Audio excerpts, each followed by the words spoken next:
mọi người đã quay trở lại với kênh của Quỳnh Trần GB và cuộc sống ở Nhật. Sao xin chào cô chú đi. Xin chào cô chú, xin chào.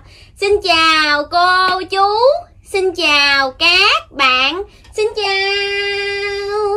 Xin chào bác, xin chào. Xin chào.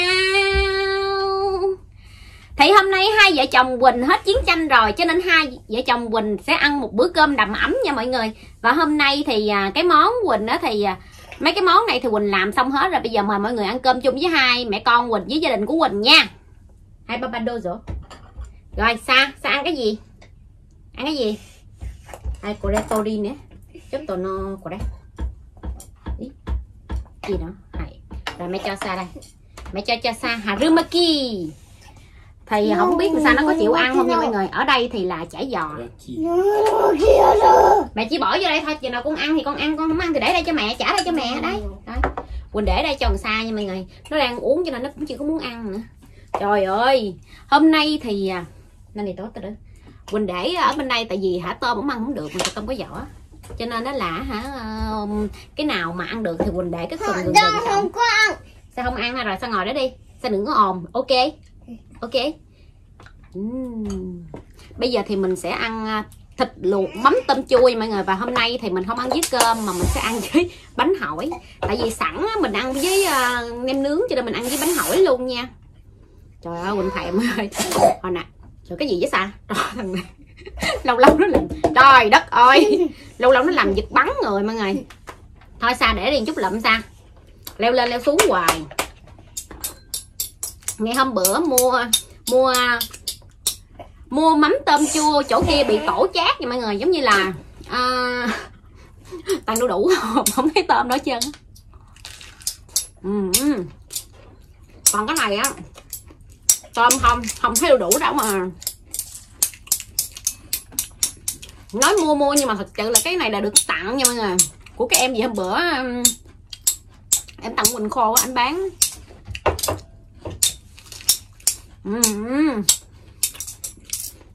Nó chua chua. Sa thôi Sa để ba la.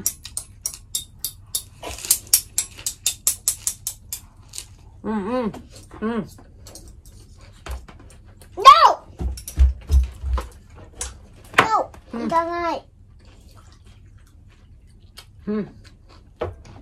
Đâu. Cảm ơn mẹ. Sao cái tay áo lên. Và hôm nay lên để chia sẻ cho mọi người là hôm bữa hai vợ chồng Quỳnh chiến tranh gây lộn á, thì Quỳnh có kể chuyện cho mọi người nghe á, là nhà Quỳnh sắp dọn nhà cho nên á gây lộn mọi người. Và hôm nay lên chia sẻ hai vợ chồng đưa ra cái hướng để giải quyết. Làm cái gì làm cũng có hướng để giải quyết nha mọi người. Nhà thì anh xã Quỳnh á thì ảnh sống từ lúc trẻ cho tới lúc lấy vợ á toàn ở nhà mướn thôi. Và ở Nhật hầu như á thì người ta có cái tư tưởng là cái số người mua nhà với cái số người không mua nhà, cái tư tưởng nó 50-50 nha mọi người.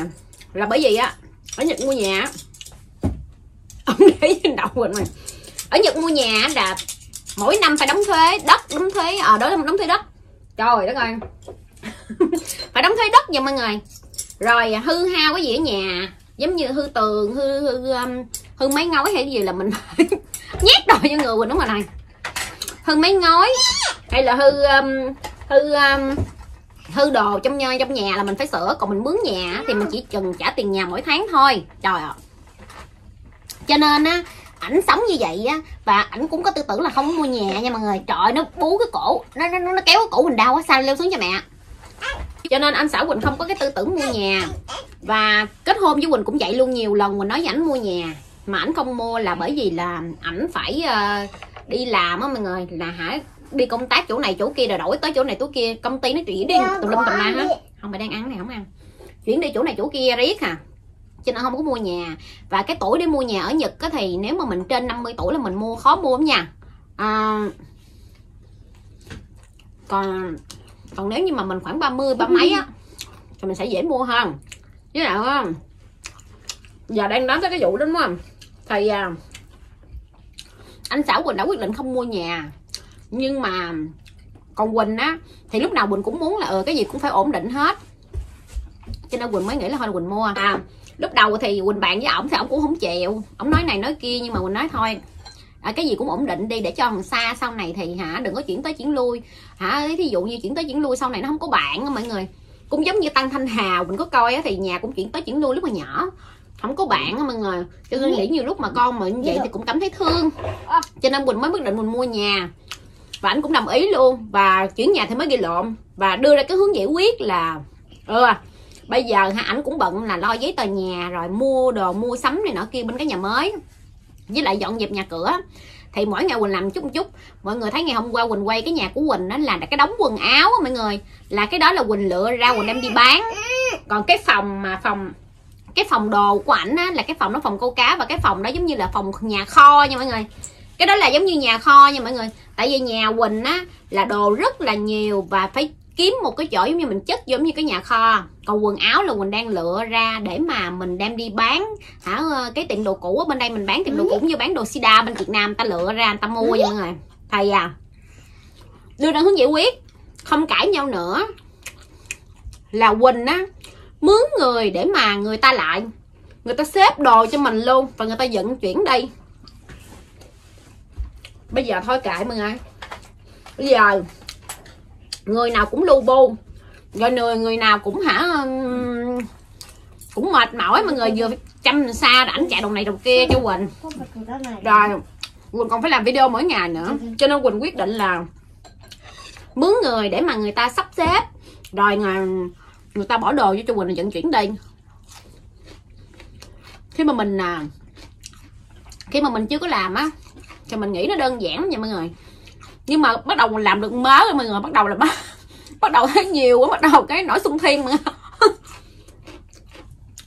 Cái này là Quỳnh nói này, cái này là giống như là tình hình chung của những gia đình nào mà chuyển nhà rồi mới biết nha mọi người. Trời ơi, nó làm xong nha, thí dụ mình mua cái nhà đối diện nhà mình nên mình chuyển còn phê nữa, huống hồ Quỳnh chuyển đi cái nhà cách nhà Quỳnh 20-30 phút đi xe mọi người. Đâu thế nào mà mình lấy xe hơi mà mình chở đi cái dù được mọi người, không thể nào chở đi cỡ đó được hết. Quỳnh nói nhà Quỳnh mà chuyển nhà đi á là phải 2 cái xe tải, hai cái xe tải bự.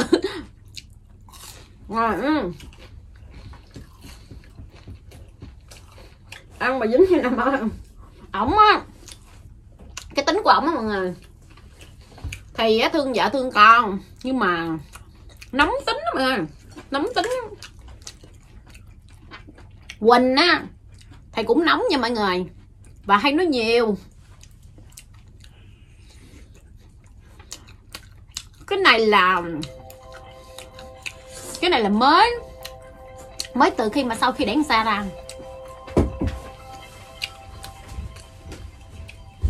Ai cho con nó đi vậy mọi người. Đó, Quỳnh kể cho mọi người nghe. Ví dụ như Quỳnh biết á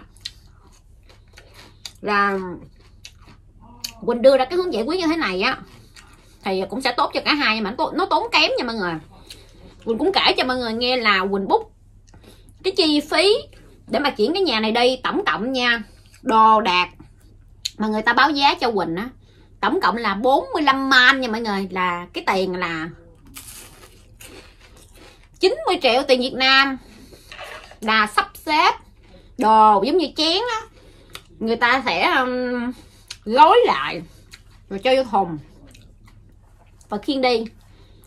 Người ta chỉ có thể là gói lại cho mình là bỏ vô thùng thôi, còn mình đứng ở đó để mình ghi ở trong cái thùng có đựng cái gì mình ghi bằng tiếng Việt nha mọi người, hoặc là mình ghi tiếng Nhật, rồi mắc dễ sợ mọi người. Người ta gói lại rồi chở đi thôi. Còn khi mà người ta làm xong hết rồi á thì khi mà Quỳnh trả cái nhà này lại á thì cũng chưa trả lại liền nữa nha mọi người. Quỳnh cũng phải dầm lại đây để mà lau dọn cho sạch sẽ hết những cái bụi bẩn ở trong cái nhà này mới trả cho người ta được.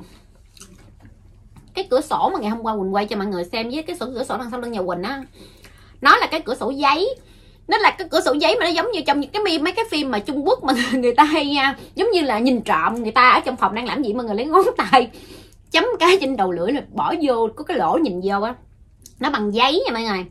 Cho nên nó đụng nhẹ một cái là nó cũng rách thôi.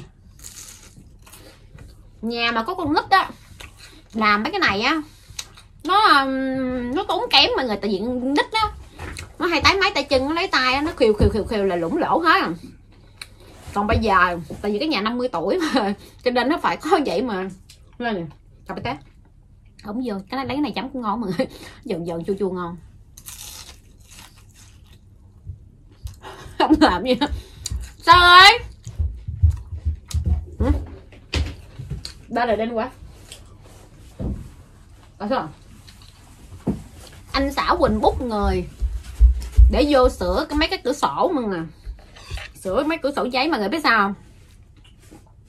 Mình trước khi mình đi ra khỏi cái nhà này á, mình phải trả lại đúng y như nguyên vẹn của cái nhà này. Mấy cái nào mà mình có thể tự sửa được á thì mình tự sửa, thì cái giá nó sẽ rẻ hơn. Tại vì mình biết không, khi mà mình đi vô nhà này á, mình đã giống như là mình đưa tiền cọc cho người ta rồi, và người ta giữ cái tiền giống như tiền thế chân mọi người, và ra thì không có trả tiền cho mình nha mọi người, ra thì không có trả tiền cho mình giống như bên Việt Nam đâu. Người ta sẽ lấy cái số tiền đó để mình làm giấy dán tường. Cho nên ngày hôm qua Quỳnh quay cho mọi người xem cái giấy dán tường nhà Quỳnh thằng sao nó xé hết á. Còn những cái tiền phát sinh như là cửa hay mấy cái này mà hư á là mình phải bỏ tiền ra mình sửa nha mọi người. Nó riêng nè, ở Nhật nó rắc rối mà, ba vụ mua nhà rắc rối, mướn nhà chứ.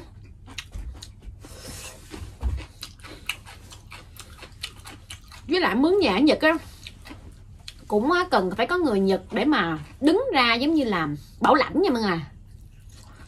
Hồi xưa thì có cho người nước ngoài mướn, nhưng mà vì tiền bạc rồi cũng như là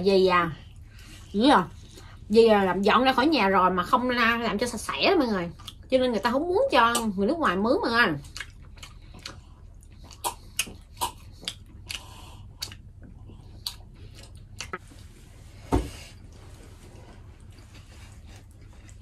Vợ chồng nào mà ở với nhau mọi người thì cũng có lúc gây lộn với nhau hết trơn á, chứ không phải là thần thánh hay tiên Phật hay là gì mà mình không có bắt lỗi nha mọi người. Và cũng không ai mà hoàn thiện, hay là cũng không có ai mà toàn diện hết 100% hết.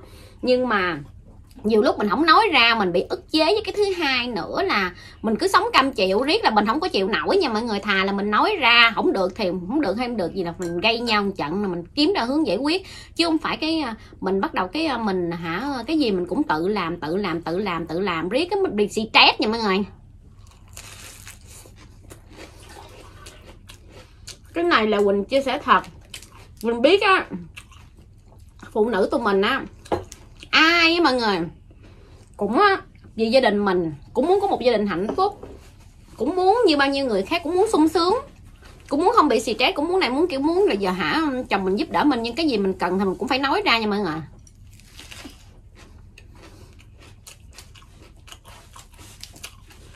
Và cái gì đi nữa thì cũng sẽ có hướng giải quyết thôi. Ông trời ông sẽ không bao giờ mà tắt đi cái con đường cùng của mình nha mọi người. Thì Quỳnh cũng kể cho mọi người nghe là hai vợ chồng mình cũng khó có con đó mọi người, nhưng mà cái gì cả nhưng mà cũng phải từ từ, ông trời cũng không tắt cho mình con đường cùng nha mọi người. Với lại á, với lại á, với lại cũng quên nói nữa là ông cũng không cho ai hết tất cả nha mọi người, và cũng không lấy hết qua bao giờ. Mẹ ơi. Hả? Sao cô vô? Chăn với mẹ. No. Cô vô. Mẹ nói hư cái áo của mẹ xa à. Cô áo sao có?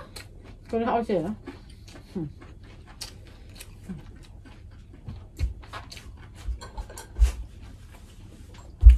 Anh Xảo cũng thích ăn nem nướng mà. Hôm nay á Quỳnh nó thì thèm mà mắm tôm chua, nhưng mà Quỳnh làm mắm tôm chua là ăn không được.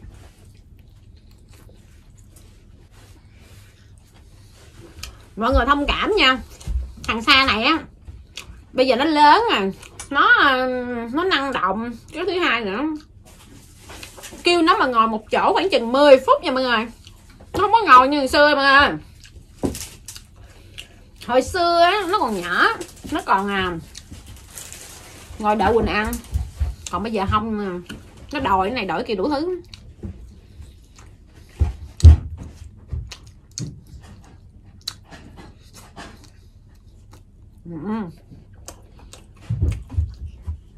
Ngon quá, sao ngon mà. Hôm nay là một mâm tùm lum tùm la. Ở bên đây á là gà thì gà xiên que, cái vị tà rê gia kỳ mà mua trong siêu thị ha.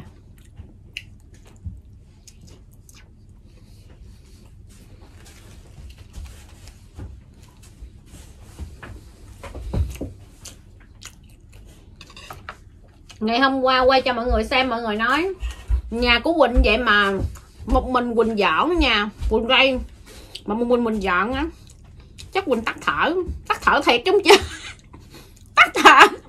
tắt thở thiệt chúng chơi vậy mọi người, không đùa được đâu, nha mọi người. Cái này là nó thiệt luôn á. Quỳnh là trước giờ không có lên đây mà nổ hay là tào lao tào đế với mọi người, cái này là nó thiệt. Trời ơi, có sao nói vậy mọi người. Nè nè, ngồi xuống. Cái mắm tôm chua này hồi nãy Quỳnh bỏ miếng ớt vô cho nên dở cay ghê mà ngon ghê.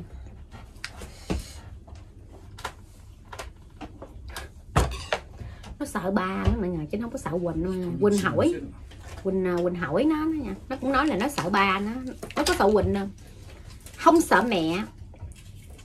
Sao có sợ mẹ không? Sao có sợ mẹ? Thiệt không? Nó sợ ghê mọi người, nó thiệt. Sao cái mặt nó kìa. Sao có sợ mẹ không? Sao có sợ mẹ không? Khó tin quá.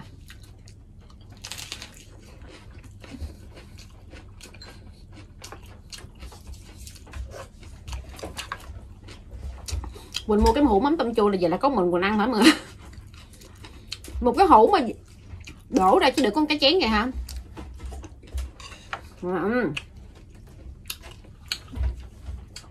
Hồi xưa á, khi mà Quỳnh ở bên Việt Nam á, Quỳnh ở thành phố Hồ Chí Minh không có ăn mắm tôm chua lần này mọi người. Và đợt đó thì Quỳnh theo bạn Quỳnh đi về quê ở ngoài Quế á, Quỳnh mới ăn thử được cái món này ngoài Quế. Trời ơi, ngon khủng khiếp mà.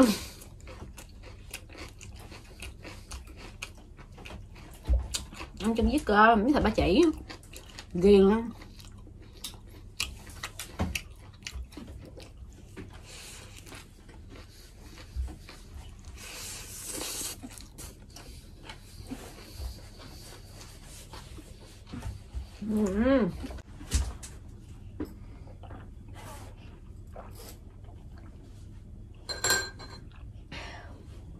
Đưa Tâm xỉ răng cho Quỳnh mọi người.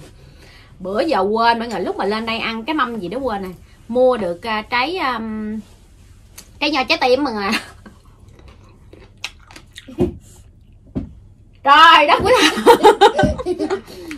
Cái lên là nói cái quên mất tiêu lần. Trời đất ơi, nó chui áo quên không được, vậy nó chui áo mà nó cười.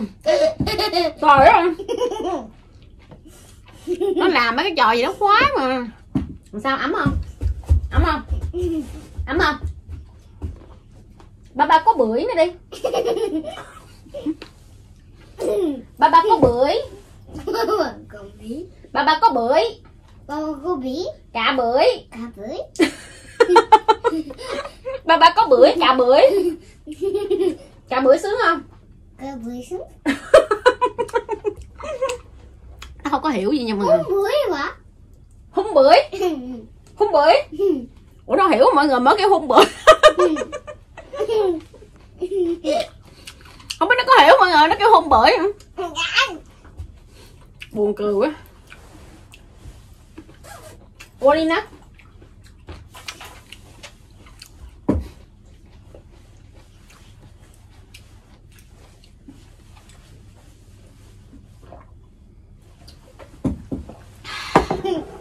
Rồi bye bye cô chú nè. Nè Sam bye bye cô chú nè. Thì cái video của Quỳnh đến đây cũng là sẽ kết thúc nha mọi người ơi. Quỳnh cảm ơn tất cả mọi người đã theo dõi hết cái video của Quỳnh. Nếu mọi người yêu thích cái kênh của hai mẹ con Quỳnh á, mọi người hãy bấm đăng ký, like, share ủng hộ kênh giúp Quỳnh nha. Quỳnh hẹn gặp lại mọi người ở video vào ngày mai. Bye bye. Sam bye bye nè. Nè. Trời ơi lồi bụng 15 nè. Bye bye đi, bye bye. Bye bye. Trời nó không bye bye luôn mọi người.